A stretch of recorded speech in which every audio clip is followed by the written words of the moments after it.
Hey there, folks. It's D here with Fair Enough, and I'm here to give you my thoughts on the latest movie from the folks at Disney and the Marvel Cinematic Universe, Captain Marvel.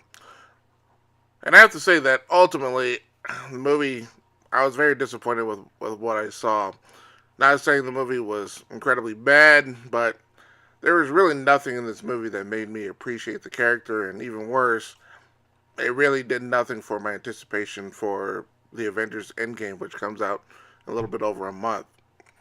In fact, to put it honestly, Captain Marvel probably took away from my anticipation from Avengers, simply because this movie really did nothing for me.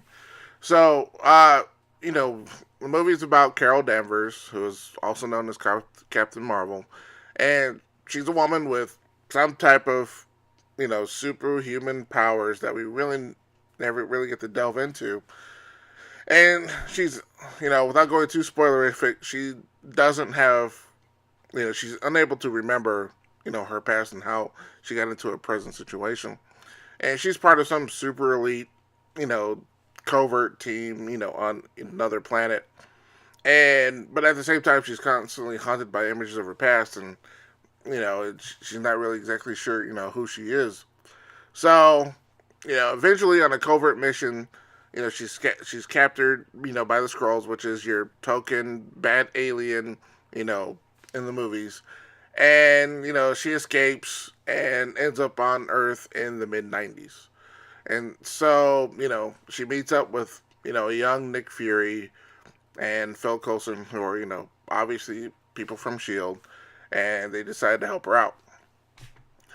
And that's pretty much the movie in a nutshell. Um, the biggest charm of this whole movie was the fact that it pretty much relies on the 1990s nostalgia, and that's a time where I kind of grew up in my teen years and my 20s.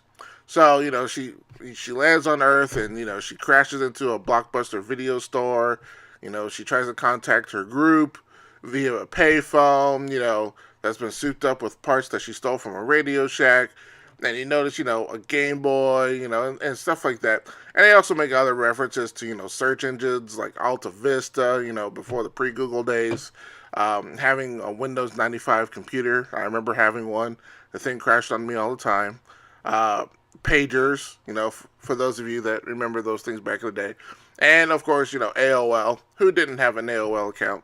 So if you were pretty much over the age of 30, or my age, a little bit older, a lot of these things were kind of endearing. But if you're a younger age, or less than 20, these things really don't make any sense to you, because you were being born at that time.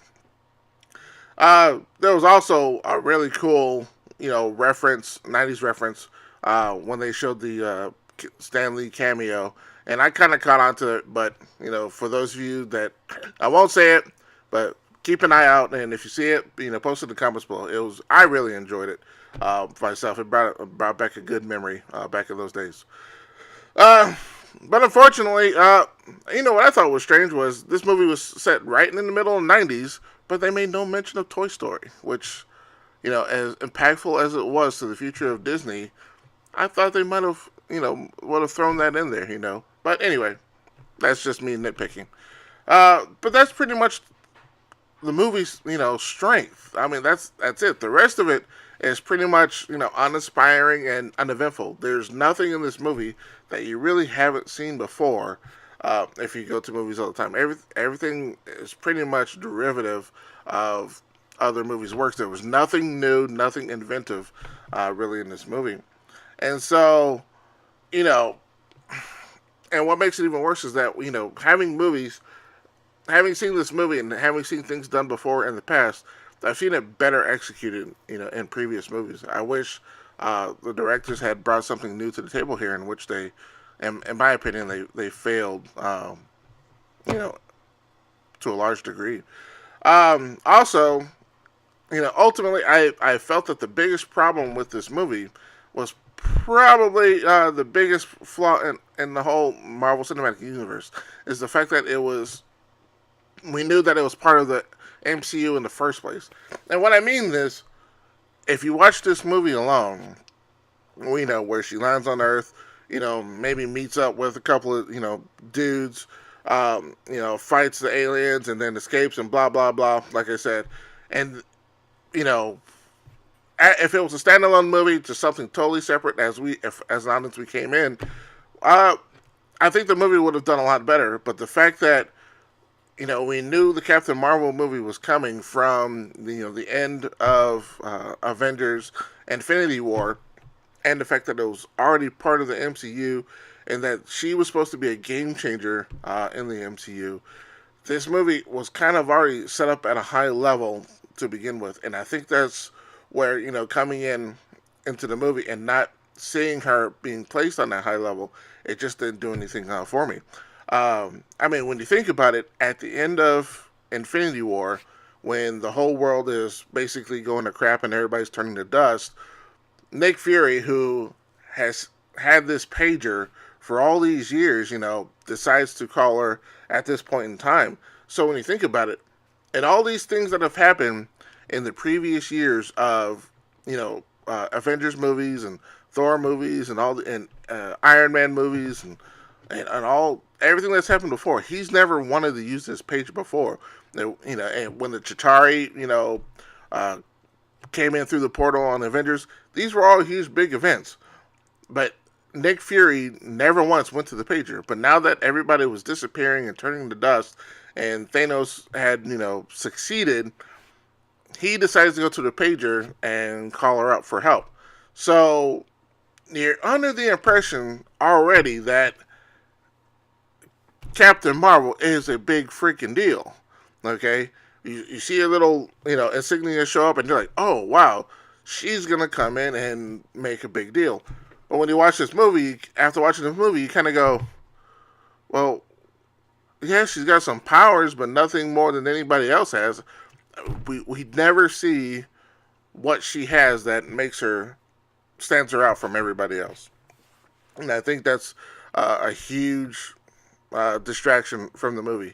Like I said, if it was a standalone movie, and we find out at the end that the two people she met were Fury and Coulson, then you go, oh, okay, and put two and two together. But at the same time, the movie really needed to show that she had some incredibly strong powers, whatever her powers are.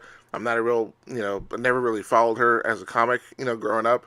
But what makes her, a game changer in this whole post Thanos, snapping his fingers. And so I think that's where the movie really, really failed to come across in the movie. Now, there were also some technical issues as well from the movie. There was a lot of pacing issues, some choppy editing. Not only I noticed that, but my son noticed that as well when he watched it with me. And it looks like perhaps that maybe Disney or Marvel ordered some reshoots at the very last minute for whatever reason. When they're talking about all this feminism, whatever. I never saw it. I thought the movie was perfectly fine. Never felt that there was a huge level of man hate. So not sure what was going on, but there were some pacing issues and some technical issues, and we found that very distracting throughout the movie. Now, before you sit back and go, man, this guy hated this movie. I actually didn't hate the movie. I thought the movie was just okay. Many will watch the movie and enjoy it on its own merits, and that's perfectly fine. I'd just say my biggest issue was that this Captain Marvel was supposed to be a game changer in the Marvel Cinematic Universe, and they failed to give me that impression. That's just me. Without going too far into spoiler territory, even going into the post-credit scenes of this movie just did not have that level of impact, simply because they failed to make Captain Marvel to achieve her level of importance. And they really should have focused on that in this movie, because they set her up to be that way, at least in my opinion. Anyway, I will have to give Marvel and the folks at Disney credit, though. They gave a tribute to Stan Lee. I won't say exactly what it was, but it was really, really cool. Kind of tugged at the heartstrings a little bit, because I've been a fan of Marvel ever since I was a little kid, and I've heard Stan Lee's voice, seen his face over the past 30 plus years. And so I have to say, that tribute was really, really, really awesome. And thumbs up to you folks at Marvel out there for doing that. Um, so, in the end, would I recommend this movie to you guys out there? I would say yes, go see it if you're a huge fan of the Marvel Cinematic Universe.